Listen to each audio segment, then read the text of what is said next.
ನಮಸ್ಕಾರ. ಭಾರತದ ಇತಿಹಾಸದಲ್ಲಿ ಒಂದು ಅಸಾಧಾರಣ ಶಕ್ತಿ ಹುಟ್ಟುಕೊಂಡಿತ್ತು. ಅದು ಇಡೀ ದೇಶದ ದಿಕ್ಕನ್ನೇ ಬದಲಾಯಿಸ್ಬಿಡ್ತು. ಅದುವೇ ಮರಾಠರು. ಬನ್ನಿ ಇವತ್ತು ಅವರ ರೋಚಕ ಕಥೆಯೊಳಗೆ ಇಳಿದು ನೋಡೋಣ. ಸರಿ, ಹಾಗಾದ್ರೆ ಒಂದು ಪ್ರಶ್ನೆಯಿಂದ ಶುರು ಮಾಡೋಣ. ಏನಂತೀರಾ?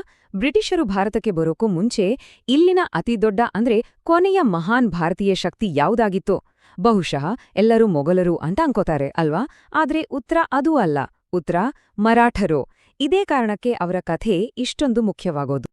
ನೋಡಿ, ನಮ್ಮ ಈ ಕಥೆ ಶುರುವಾಗೋದೇ ಡಕ್ಕನ್ ಪ್ರಸ್ಥಭೂಮಿಯ ಈ ಒರಟು ಕಠಿಣ ಭೂಪ್ರದೇಶದಲ್ಲಿ.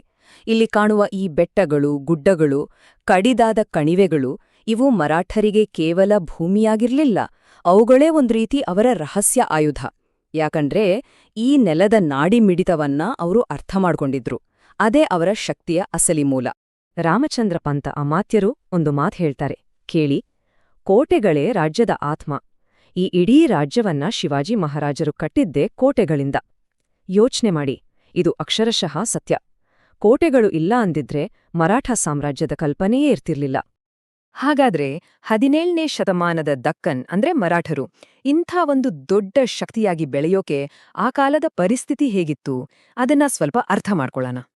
ಶಿವಾಜಿ ಬರೋಕ್ಕೂ ಮುಂಚೆ ದಕ್ಕನ್ ಅನ್ನೋದು ಒಂದ್ರೀತಿ ನಿರಂತರ ಯುದ್ಧ ಭೂಮಿಯಾಗಿತ್ತು. ಮೊದ್ಲು ಯಾದವರು, ಆಮೇಲೆ ದೆಹಲಿಯ ಖಿಲ್ಜಿ ಸುಲ್ತಾನರು, ಆಮೇಲೆ ಬಿಜಾಪುರದಂಥ ದಕ್ಕನ್ ಸುಲ್ತಾನರು. ಹೀಗೆ ಅಧಿಕಾರ ಕೈ ಬದಲಾಗ್ತಾನೇ ಇತ್ತು. ಈ ರಾಜಕೀಯ ಅಸ್ಥಿರತೆ ಇದೆಯಲ್ವಾ, ಇದೇ ಒಂದು ಹೊಸ ಸ್ಥಳೀಯ ಶಕ್ತಿ ಹುಟ್ಕೊಳ್ಳೋಕೆ ಸರಿಯಾದ ವೇದಿಕೆಯನ್ನ ಸಿದ್ಧಪಡಿಸ್ತು.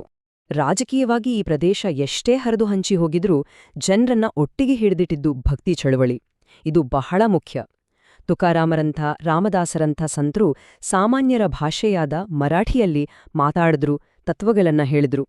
ಇದರಿಂದ ಜನರಲ್ಲಿ ಒಂದು ಭಾಷೆ, ಒಂದು ಸಂಸ್ಕೃತಿ, ಒಂದು ಗುರುತು ಅನ್ನೋ ಭಾವನೆ ಬಲವಾಗಿ ಬೇರೂರ್ತು. ಅಂದ್ರೆ ಒಂದು ರಾಜಕೀಯ ಸಾಮ್ರಾಜ್ಯ ಕಟ್ಟೋಕ್ಕೂ ಮುಂಚೆ ಒಂದು ಸಾಂಸ್ಕೃತಿಕ ಸಾಮ್ರಾಜ್ಯ ಅಲ್ಲಿ ನಿರ್ಮಾಣವಾಗಿತ್ತು. ಇದೇ ಭದ್ರವಾದ ಸಾಂಸ್ಕೃತಿಕ ಅಡಿಪಾಯದ ಮೇಲೆ ಶಿವಾಜಿ ಮಹಾರಾಜರು ತಮ್ಮ ಸ್ವರಾಜ್ಯದ ಕನಸನ್ನು ಕಟ್ಟಿದ್ದು. ಹಾಗಿದ್ರೆ ಏನಿದು ಸ್ವರಾಜ್ಯ? ಇದು ತುಂಬಾ ಆಳುವಾದ ಪದ. ಶಿವಾಜಿಯವರ ದೃಷ್ಟಿಯಲ್ಲಿ ಇದು ಬರೀ ರಾಜಕೀಯ ಸ್ವಾತಂತ್ರ್ಯ ಅಷ್ಟೇ ಆಗಿರಲಿಲ್ಲ, ಅದಕ್ಕಿಂತ ಹೆಚ್ಚು. ಅಂದ್ರೆ ನಮ್ಮದೇ ಆಡಳಿತ, ನಮ್ಮದೇ ಆರ್ಥಿಕತೆ, ನಮ್ಮದೇ ಸಂಸ್ಕೃತಿ, ಹೀಗೆ ಪ್ರತಿಯೊಂದರಲ್ಲೂ ಸ್ವಾವಲಂಬನೆ. ಇದೇ ಅವರ ಇಡೀ ಜೀವನದ ಹೋರಾಟದ ಹಿಂದಿದ್ದ ಅಸಲಿ ಪ್ರೇರಣೆ. ಕೇಳಿದ್ರೆ ಆಶ್ಚರ್ಯ ಆಗತ್ತೆ. 1630ರಲ್ಲಿ ಹುಟ್ಟಿದ ಶಿವಾಜಿ ತಮ್ಮ 16ನೇ ವಯಸ್ಸಿಗೆಲ್ಲ ಕೋಟೆಗಳನ್ನ ಗೆಲ್ಲೋದಕ್ಕೆ ಶುರು ಮಾಡಿದ್ರು. ಯೋಚ್ನೆ ಮಾಡಿ, ಆ ವಯಸ್ಸಲ್ಲಿ ಎಂಥ ದೂರದೃಷ್ಟಿ! ಬರೀ ನೆಲದ ಮೇಲೆ ಅಷ್ಟೇ ಅಲ್ಲ, ಸಮುದ್ರದ ಮೇಲೂ ಸ್ವರಾಜ್ಯ ಬೇಕು ಅಂತ ಕನ್ಸುಕಂಡವ್ರವರು.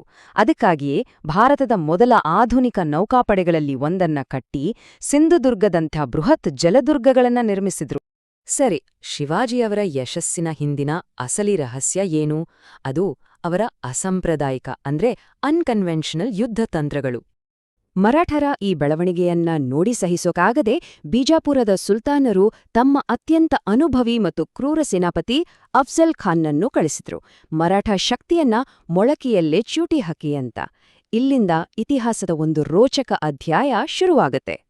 ಅಫ್ಜಲ್ ಖಾನ್ನ ದೈತ್ಯ ಸೈನ್ಯದ ಮುಂದೆ ಶಿವಾಜಿಯವರ ಬಳಿ ಇದ್ದಿದ್ದು ಚಾಣಾಕ್ಷತನ. ಅವರ ಬತ್ತಳಿಕೆಯಲ್ಲಿದ್ದ ರಹಸ್ಯಾಸ್ತ್ರವೇ ಈ ವಾಗ್ನಖ್ ಅಂದ್ರೆ ಹುಲಿಯ ಉಗ್ರು. ಶಾಂತಿಯ ಮಾತುಕತೆಯಂತ ನಾಟಕವಾಡಿ ಖಾನನ್ನು ಹತ್ತಿರ ಕರೆದು ಕೈಯಲ್ಲಿ ಬಚ್ಚಿಟ್ಟಿದ್ದ ಈ ಮಾರಣಾಂತಿಕ ಆಯುಧದಿಂದ ಅವನನ್ನ ಮುಗಿಸಿದ್ರು. ಈ ಒಂದು ಘಟನೆ ಮರಾಠರ ಇತಿಹಾಸದ ಗತಿಯನ್ನೇ ಬದಲಾಯಿಸ್ಬಿಡ್ತು. ಅಫ್ಜಲ್ ಖಾನ್ನ ಹತ್ತಿನೇ ಕೇವಲ ಮೊದಲ ಹೆಜ್ಜೆ. ಆಮೇಲೆ ನಾಯಕನೇ ಇಲ್ಲದ ಅವನ ಬೃಹತ್ ಸೈನ್ಯವನ್ನ ಮರಾಠರೆದುರಿಸಿದ್ದು ಅವರದೇ ಆದ ಒಂದು ವಿಶಿಷ್ಟ ಶೈಲಿಯಲ್ಲಿ.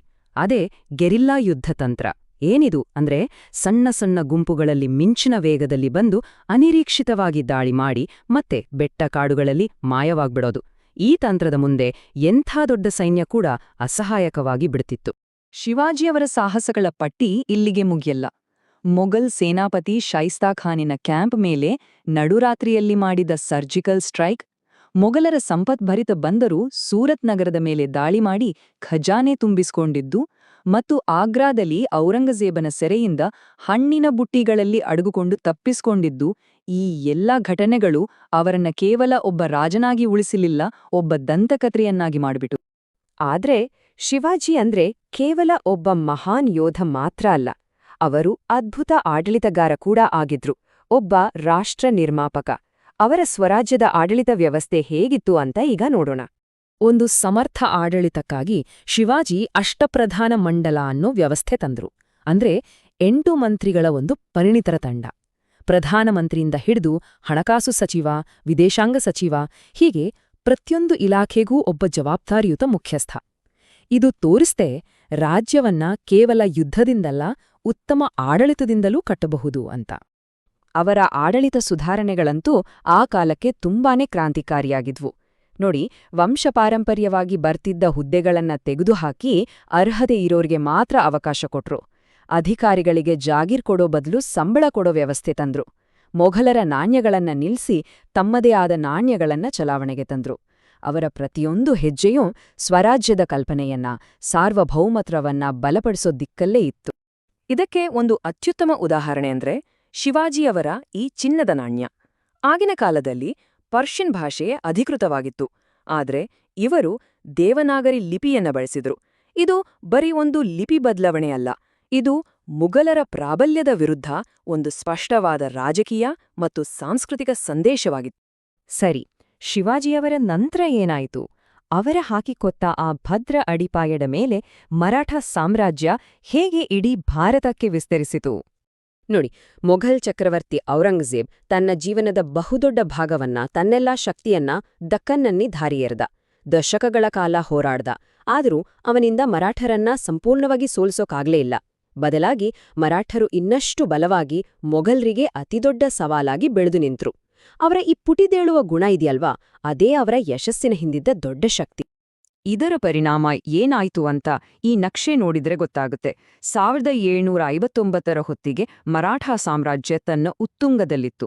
ಅಕ್ಷರಶಃ ಭಾರತೀಯ ಉಪಖಂಡದ ಬಹುತೇಕ ಭಾಗ ಅವರ ಹಿಡಿತದಲ್ಲಿತ್ತು. ಅಂದಿನ ಅತಿದೊಡ್ಡ ಪ್ಯಾನ್ ಇಂಡಿಯನ್ ಶಕ್ತಿಯಾಗಿ ಅದು ಮೆರೆಯುತ್ತಿತ್ತು. ಅವರ ಪ್ರಭಾವ ಎಷ್ಟರ ಮಟ್ಟಿಗಿತ್ತು ಅಂತ ಊಹಿಸ್ಕೊಳ್ಳಿ. ಹಾಗಾದ್ರೆ ಕೊನೆಯದಾಗಿ ಮರಾಠರು ಭಾರತದ ಇತಿಹಾಸದ ಮೇಲೆ ಬಿಟ್ಟು ಹೋದ ಶಾಶ್ವತ ಪರಂಪರೆ ಏನು, ಅದನ್ನ ಅರ್ಥ ಮಾಡ್ಕೊಳ್ಳೋಣ. ಈ ಒಂದು ಮಾತು ಅವರ ಇಡೀ ಕಥೆಯ ಸಾರಾಂಶವನ್ನ ಹೇಳ್ಬಿಡುತ್ತೆ. ವಾಸ್ತವದಲ್ಲಿ ಬ್ರಿಟಿಷರು ಭಾರತವನ್ನು ವಶಪಡಿಸಿಕೊಂಡಿದ್ದು ಮೊಘಲರಿಂದಲೋ ಅಥವಾ ಬೇರೆ ಯಾವ ಶಕ್ತಿಯಿಂದಲೂ ಅಲ್ಲ, ಹೆಚ್ಚಾಗಿ ಮರಾಠರಿಂದ. ಅಂದ್ರೆ ಬ್ರಿಟಿಷರು ಭಾರತದಲ್ಲಿ ತಮ್ಮ ಆಳ್ವಿಕೆ ಸ್ಥಾಪಿಸಬೇಕಾದ್ರೆ ಅವರು ಎದುರಿಸಬೇಕಾಗಿದ್ದು, ಸೋಲಿಸಬೇಕಾಗಿದ್ದು ಮರಾಠರಂಥ ಒಂದು ಪ್ರಬಲ ಶಕ್ತಿಯನ್ನ. ಕೊನೆಯದಾಗಿ ಒಂದು ಯೋಚನೆ ಮಾಡೋಣ. ಇಷ್ಟೊಂದು ಪ್ರಬಲವಾಗಿದ್ದ ಈ ಸಾಮ್ರಾಜ್ಯ ಆಂತರಿಕ ಕಲಹಗಳಿಂದ, ಒಳಜಗಳಗಳಿಂದ ದುರ್ಬಲ ಆಗದೇ ಇದ್ದಿದ್ರ ಏನಾಗ್ತಿತ್ತು? ಬಹುಶಃ ಭಾರತದ ಇತಿಹಾಸದ ಹಾದಿಯೇ ಬೇರೆ ರೀತಿ ಇರ್ತಿತ್ತೇನೋ ಅಲ್ವಾ? ಇದು ಮರಾಠರ ಈ ಅದ್ಭುತ ಕಥೆ ನಮಗೆಲ್ಲರಿಗೂ ಬಿಟ್ಟುಹೋಗುವ ಒಂದು ದೊಡ್ಡ ಪ್ರಶ್ನೆ.